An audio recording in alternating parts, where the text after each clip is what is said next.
प्यारे दोस्तों, सादर अभिवादन। मैं हूं महेश कुमार वैद्य और आप देख रहे हैं एनजेपी हरियाणा। दोस्तों, आज बात करेंगे केंद्रीय मंत्रिमंडल में बदलाव को लेकर चल रही चर्चाओं की। इन चर्चाओं में कितना दम है, किस किस मंत्री की नरेंद्र मोदी छुट्टी कर सकते हैं और किन किन सांसदों की मंत्रिमंडल में एंट्री हो सकती है, इसी को लेकर के बात करेंगे। अपनी भी बात कहेंगे, मीडिया रिपोर्ट्स की भी बात कहेंगे, अलग अलग मंचों से छन छन कर आ रही खबरों की बात करेंगे। निचोड़ की बात हम एक लाइन में कह देते हैं, नरेंद्र मोदी और भारतीय जनता पार्टी के उनके जोड़ीदारों को कोई नहीं समझ पाया है। अमित शाह को, नरेंद्र मोदी को कोई नहीं समझ पाया है। उनकी जोड़ी कब, क्या, किस तरह फैसले लेगी, यह कोई नहीं समझ पाया है। भारतीय जनता पार्टी के अध्यक्ष के मामले में किसने सोचा था कि नितिन नवीन निकल करके सामने आएंगे। जो नाम चल रहे थे सब हवाई साबित हुए, हमारी बातें भी हवाई साबित हुई। लेकिन हम ईमानदारी से पहले भी कह रहे थे, आज भी कह रहे हैं, किसी को कुछ नहीं पता है, सब हवाई बातें हो रही है। लेकिन राजनीति में कुछ अनुमान लगाए जाते हैं, हम भी अनुमान लगाने का प्रयास कर रहे हैं। हमने अपने पहले वीडियो में यह बताया था कि हरियाणा से जो 3 मंत्री केंद्र सरकार में हरियाणा का प्रतिनिधित्व कर रहे हैं, यानी केंद्र सरकार में 3 मंत्री हैं हरियाणा से, उनमें से किसी की छुट्टी होगी या नहीं। हमारा जवाब था कि तीनों अपने पद पर बने रहेंगे।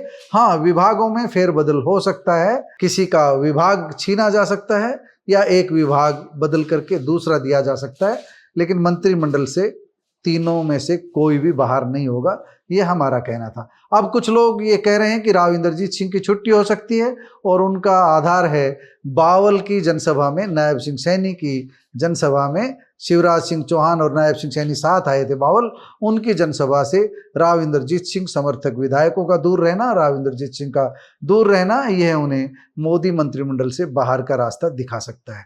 हम अपनी बात फिर दोहरा रहे हैं, हम नहीं मान रहे हैं कि किसी की भी छुट्टी होगी और बावल प्रकरण को लेकर के राव इंद्रजीत सिंह पर किसी तरह की गाज गिरेगी, ऐसा हमें दूर दूर तक नहीं लगता। हमारा अनुमान गलत साबित होगा तो हम स्वीकार करेंगे, ये हमारा अनुमान है और यह जरूरी नहीं कि हमारा अनुमान 100% सही साबित हो, कई बार चीजें गलत भी साबित होती है। दूसरे मनोहर लाल हैं, सबसे ताकतवर मंत्री हैं केंद्र में, उनको लेकर के भी कई चर्चाएं आ रही है कि उनको भी कहीं राज्यपाल बनाया जा सकता है। लेकिन हमें नहीं लगता कि अभी मनोहर लाल की विदाई होगी मंत्रिमंडल से और उन्हें राज्यपाल बनाया जाएगा। हमें लगता है कि मनोहर लाल भी अपने पद पर बने रहेंगे। कृष्णपाल गुर्जर का अपना रुतबा है, अपना ओरा है, फरीदाबाद में उनकी वैसी ही चौधर है जैसी गुरुग्राम लोकसभा क्षेत्र में राव इंद्रजीत सिंह। हम ये कह सकते हैं उनका दायरा थोड़ा सीमित है, राव इंद्रजीत सिंह का दायरा थोड़ा बड़ा है। भारतीय जनता पार्टी इस समय ऐसा कोई कदम नहीं उठाएगी जो उसे कमजोर करे। इसलिए हमारा मानना है कि राव इंद्रजीत सिंह, मनोहर लाल और कृष्णपाल गुर्जर तीनों ही अपने पद पर बने रहेंगे। फिर विदाई किसकी होगी, चर्चा किसकी चल रही है। एक बात बीच में हम आपको बता दें, भूपेंद्र यादव को लेकर के भी बड़ी खबरें आ रही है। भूपेंद्र यादव का स्टाफ केंद्र सरकार ने बदल दिया है। उनके स्टाफ के 4 अधिकारियों की छुट्टी कर दी गई है। इनमें से एक रेवाड़ी के सिद्धार्थ यादव भी है जो उनके निजी सचिव की भूमिका निभा रहे थे। क्यों छुट्टी हुई है, किस वजह से हुई है, ये एक अलग कहानी है। इसकी बात तब करेंगे जब कुछ सूत्र हमको सही जानकारी देंगे। अभी तो सब बातें हवा में तैर रही है। कोई भूपेंद्र यादव की केंद्रीय मंत्रिमंडल से छुट्टी की संभावना जता रहा है, कोई ये कह रहा है कि छोटे प्यादों पर गाज गिरा दी गई है, भूपेंद्र यादव को बचाया गया है। हम नहीं जानते इस मामले में कितना सच है, कहाँ तक सच है। हमारे पास तो लगातार फोन आ रहे हैं, लोग बता रहे हैं कि भूपेंद्र यादव को लेकर के वैद्य जी चुप्पी साधे हुए हैं, राव इंद्रजीत को लेकर के वैद्य जी चुप्पी साधे हुए हैं। बहुत सारी बातें होती है, लोगों की अलग अलग राय होती है। हमारी आलोचना जो करते हैं हम उनका बहुत तहे दिल से स्वागत करते हैं। आलोचक होंगे तभी आपको सही राह पर आगे बढ़ने का अवसर मिलेगा। हमारी राय आज भी यही है कि अभी ना तो राव इंद्रजीत सिंह की छुट्टी हो रही है, ना भूपेंद्र यादव की छुट्टी हो रही है। भूपेंद्र यादव के मामले में जो हमारा अनुमान वह ये है कि कुछ न कुछ बड़ा हुआ है जिससे प्रधानमंत्री नरेंद्र मोदी नाराज जरूर हैं, लेकिन वह भूपेंद्र यादव से नाराज हैं या गाज उनके स्टाफ तक गिरी है। तो स्टाफ के स्तर पर कुछ गड़बड़ हुई है, क्या गड़बड़ हुई है ये जब सामने आएगा तब इन चीजों की समीक्षा करेंगे।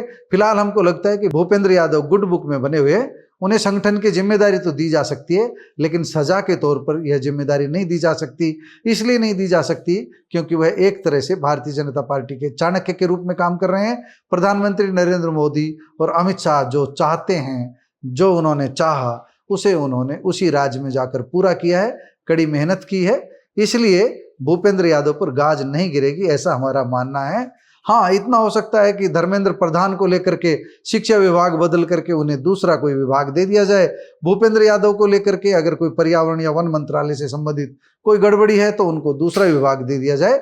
और क्या गड़बड़ी है भी या नहीं है, इसको लेकर के तब ठोस चर्चा करेंगे जब कुछ सामने आएगा। लेकिन एक बात हम जरूर कहते हैं, जिस तरह राव इंद्रजीत सिंह ने धारवाड़ा पहुंच करके अपनी सफाई दी है, कारण बताया है कि बावल की रैली में क्यों अनुपस्थित रहे, इसी तरह भूपेंद्र यादव को भी आगे आकर के बताना चाहिए कि उनके 4 अधिकारियों की क्यों और किस वजह से छुट्टी हुई है। दोस्तों, अब बात करते हैं मोदी कैबिनेट में फेरबदल की जो चर्चाएं चल रही है उनकी, और हम बात कर रहे हैं मीडिया रिपोर्ट्स के अनुसार। जो मीडिया रिपोर्ट्स में आ रहा है, बताया गया है, एक अनुमान दैनिक भास्कर ऐप पर भी लगाया गया है, उसकी भी हम चर्चा कर लेते हैं। ये तो आप सभी जानते हैं कि 20 जुलाई से मानसून सत्र शुरू हो रहा है और ऐसा कहा जा रहा है कि फेरबदल मानसून सत्र से पहले पहले हो जाएगा। सूत्रों के अनुसार निर्मला सीतारमण, हरदीप सिंह पुरी, पंकज चौधरी और हर्ष मल्होत्रा से मंत्री पद लिया जा सकता है, यानी इन 4 मंत्रियों की छुट्टी हो सकती है। एक मंत्री जिनकी छुट्टी पहले हुई है, उसके पीछे तकनीकी कारण था, उनकी छुट्टी की नहीं गई थी, उनकी छुट्टी हो गई थी क्योंकि वह किसी सदन के अब सदस्य नहीं रह गए थे। उनका राज्यसभा का कार्यकाल पूरा हो गया था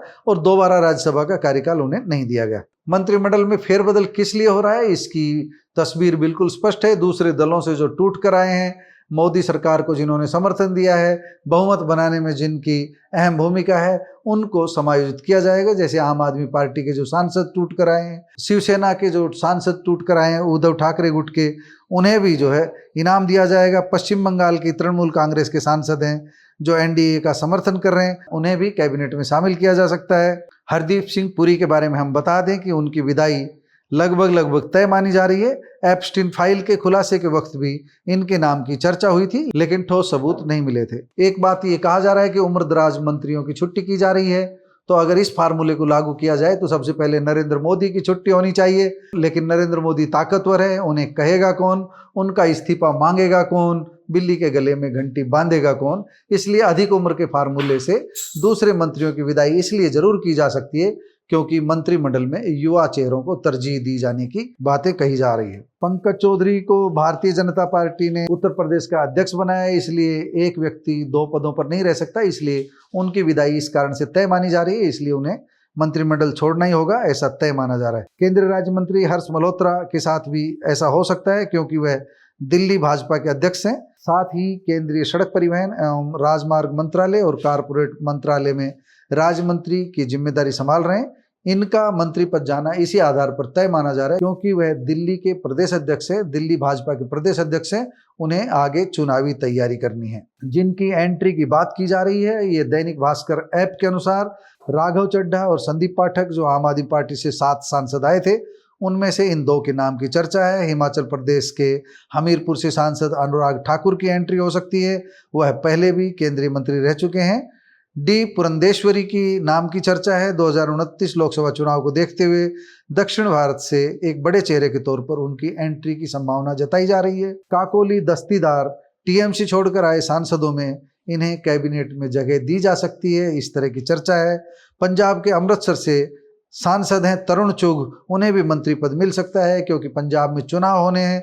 पंजाब चुनाव में भारतीय जनता पार्टी की रणनीति को धार देने के लिए इन्हें मंत्री बनाया जा सकता है। महाराष्ट्र में शिवसेना उद्धव ठाकरे से शिवसेना शिंदे गुट में जो 6 सांसद आए हैं, उनमें से 2 सांसदों को केंद्रीय मंत्रिमंडल में जगह दी जा सकती है, इस तरह की संभावना है। दोस्तों, निष्कर्ष के तौर पर हम बता दें कि हरियाणा से किसी मंत्री की छुट्टी नहीं होगी, लेकिन मंत्रिमंडल में बदलाव जरूर होगा।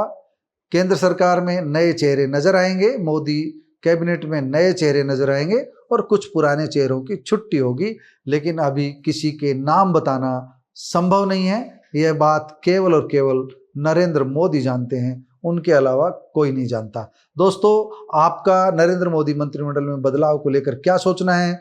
भूपेंद्र यादव और राव इंद्रजीत सिंह और हरियाणा के 2 अन्य मंत्रियों, कैबिनेट मंत्री मनोहर लाल और राज्य मंत्री कृष्णपाल गुर्जर को लेकर के क्या सोचना है, जरूर बताइएगा। कमेंट बॉक्स में अपनी राय जरूर दीजिएगा। नमस्कार, धन्यवाद।